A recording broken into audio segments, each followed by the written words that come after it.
We'll start our biology class for 11th and 12th class. Okay, and for 12th, already had given you asexual and vegetative reproduction, okay, in all organisms. But today we will start our sexual reproduction in flowering plants. First of all, we have to know about the flower, because flower is the reproductive part of the plant. So first, flower is divided into 4 whorls, and the 4 whorls are calyx, corolla, endoecium, gynoecium. See, first whorl is calyx, and you know that calyx is a group of sepals, and sepals is of a green color and help to protect or hold the 3 whorls of the flower. Okay, and second is the corolla, and corolla is the colored part which help in attracting the insect for pollination, and this is the corolla. See, and the corolla is the whorl, but it consists of group of petals. Now third whorl is endoecium, and you know that endoecium is the male part, help in pollination, and this consists of stamen, and stamen is divided into, you know that this is the stamen, this is the anther, and this is the filament. See here, this is the anther and this is the filament, and anther and filament, this both form the stamen. And this group of stamens, this 2 or 3, 4, 5, whatever, this group of stamen form the endoecium. Group of stamen is called endoecium. Now fourth part or the fourth whorl of flower is gynoecium. And you know that gynoecium is the female part and help in fertilization, because ovary, inside the ovary, ovule is there, and the ovule help in fertilization. Okay, and this gynoecium is consist of carpus, and the first carpel is consist of stigma, style, and ovary, and inside this ovule is present. See, stigma, style, ovary, and last is ovule, and this all 4 form the carpel, and the group of carpel is called gynoecium. Okay, I am revising that. First whorl is calyx. Calyx is a group of sepal. Now second whorl is corolla, and this formed by the group of petals.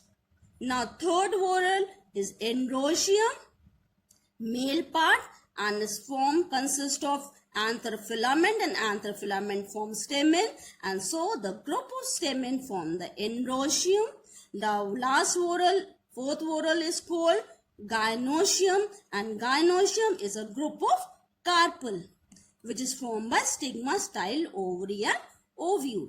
Now this is the written portion, and this you have to learn.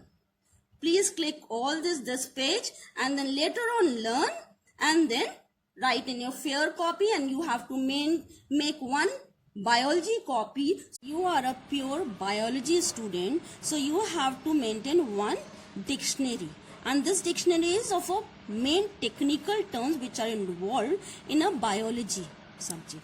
So we have to learn the technical terms for description of flower.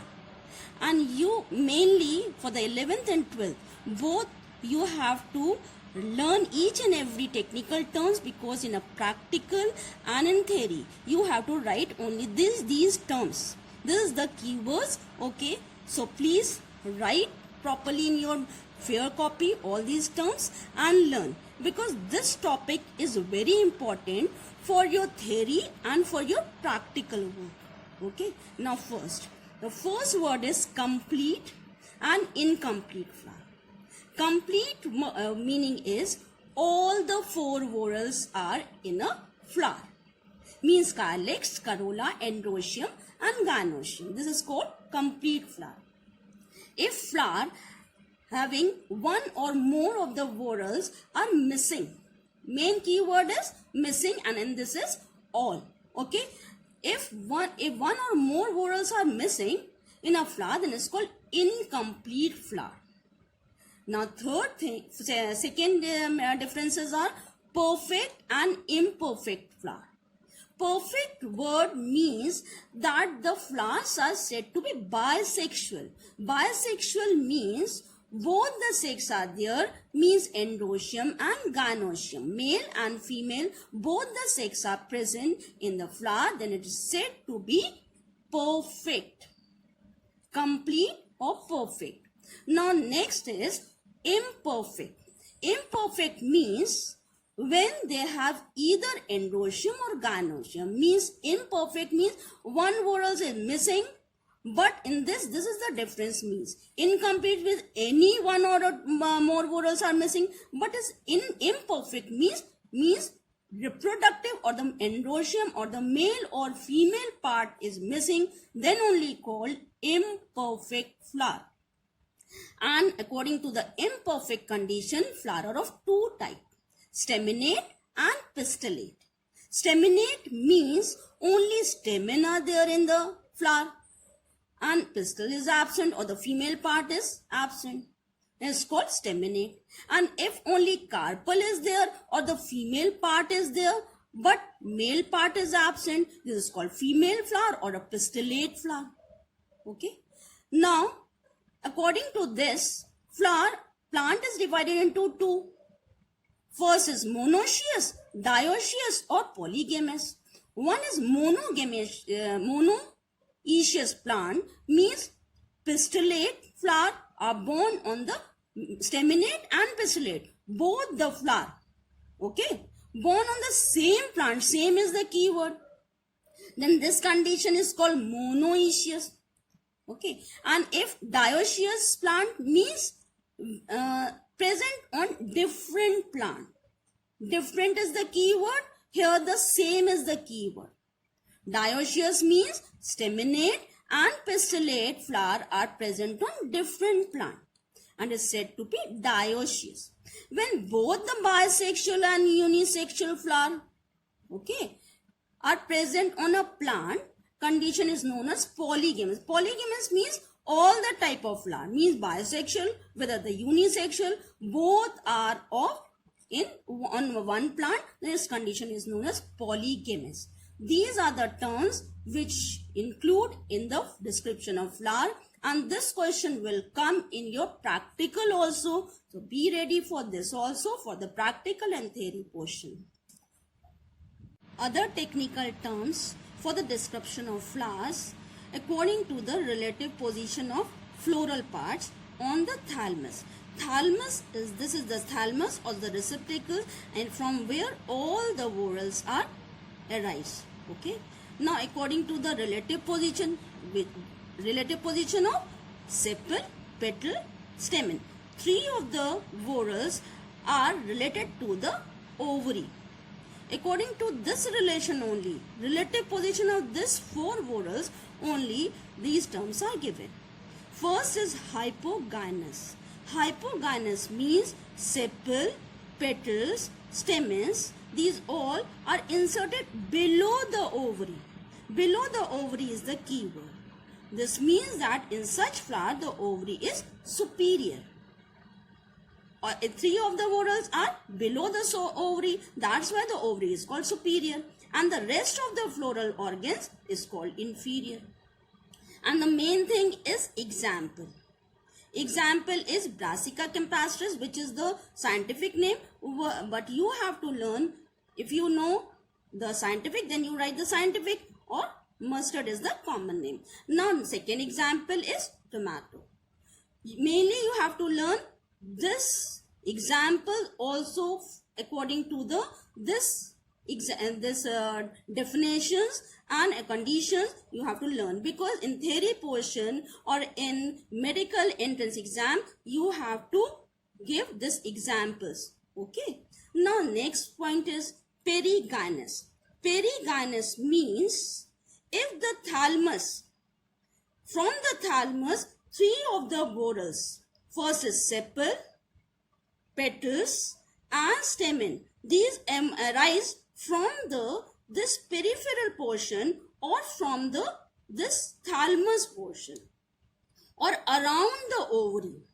Okay, perigynous means thalamus form a cup shape. This thalamus lower portion form the cup shaped structure, and this cup, from the cup three of the whorls arise.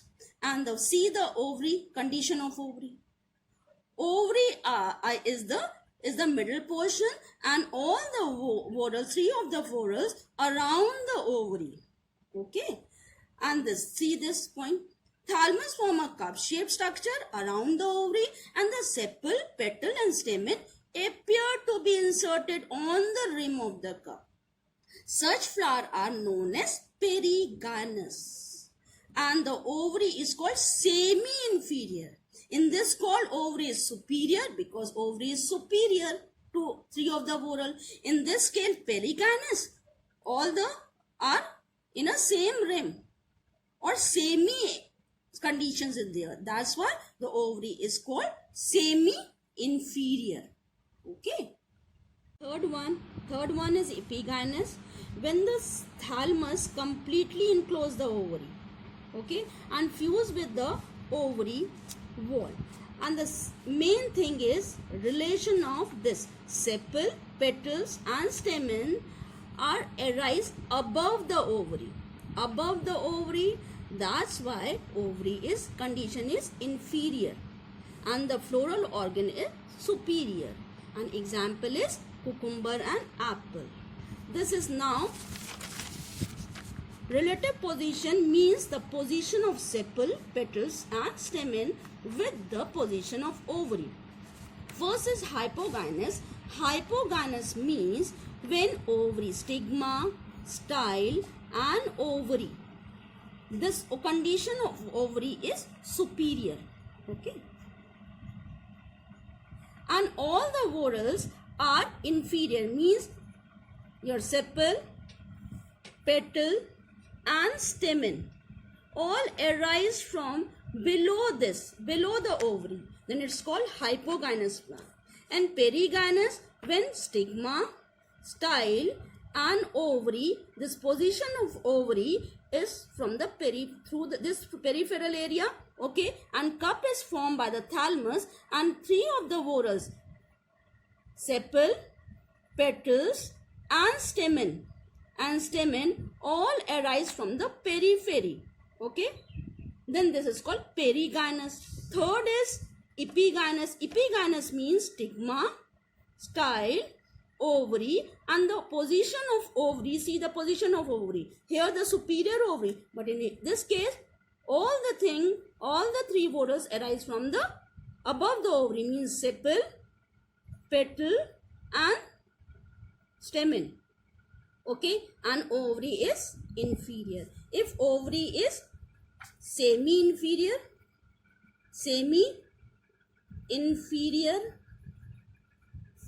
ovary, okay, then it's called perigynous. And ovary is